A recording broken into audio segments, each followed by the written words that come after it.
the Lord of the Arsh and Kursi. We're talking about the Lord of the worlds. Alhamdulillah Rabbil Alameen. We're talking about the Lord of the entire universe and beyond.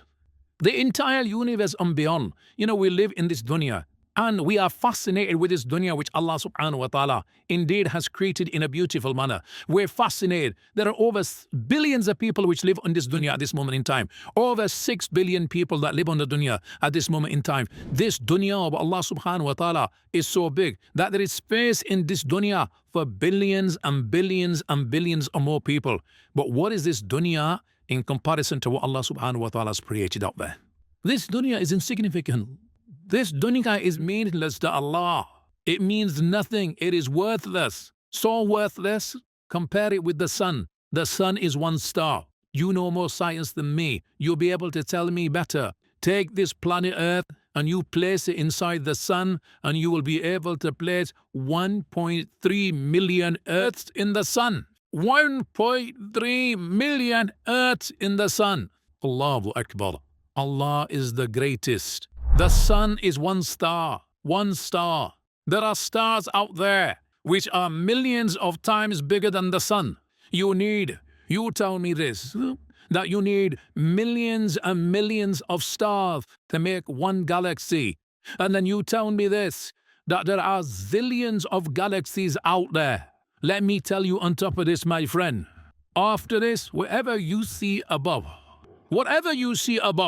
when you raise your head and you look above, whatever you see above, the zillions and zillions and zillions of galaxies, let me tell you, everything there is within the first heaven. Everything there is within the first heaven, and Allah is the creator of 7 heavens. 7 heavens. And the distance between the first heaven and the second heaven is 500 years.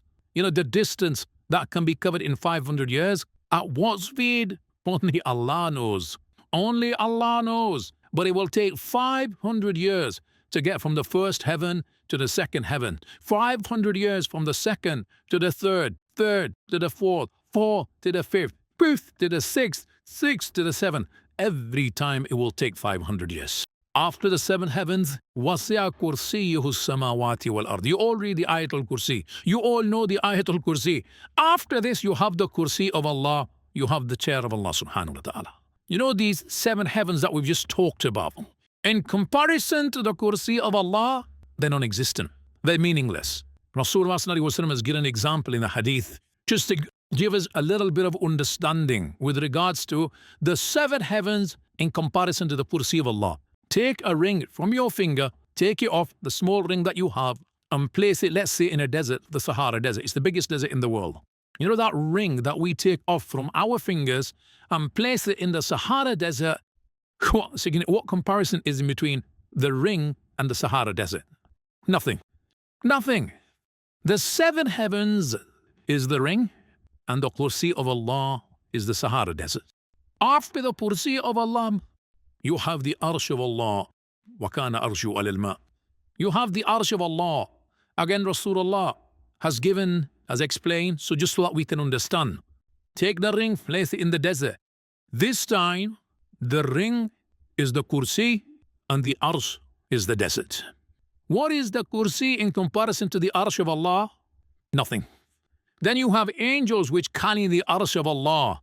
Their heads are in the 7th heaven and their feet are in the lowest earth. My friends, then you have the Lord of the Earth and the second. لا تدركه الأبصار ويدرك الأبصار واللطيف الخبير. He is beyond the size of Allah. Who Allah is, what Allah is. The greatness of Allah is beyond the comprehension of my little mind. This is the being that you and I are messing here.